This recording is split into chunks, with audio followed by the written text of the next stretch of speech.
সজনে শাক ভাজার জন্য কড়াই পরিমাণ মতো তেল দিয়ে দেবো। তেলটা গরম হোক।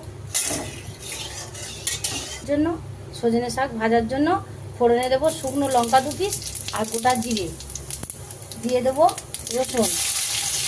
রসুনের কড়া একটু ফাটিয়ে নিয়েছি।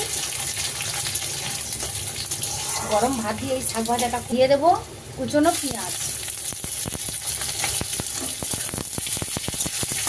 পেঁয়াজটা একটু ভাজা ভাজা হয়ে এসেছে, দিয়ে দেবো 1 চামচ পরিমাণে লবণ। এবারে দিয়ে দেবো শাক।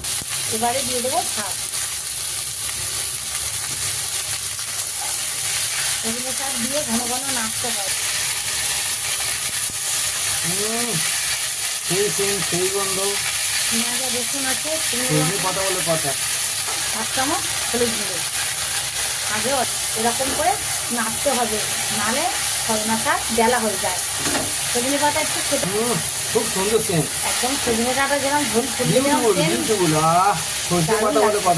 হ্যাঁ, টেস্টি লাগবে না গরম গরম ভাতের সাথে। কারা কারা খেয়েছেন? তো আমার শাকটা ভাজা হয়ে গেছে। এই যে ঝুরঝুরে করে ভেজে নিয়েছি।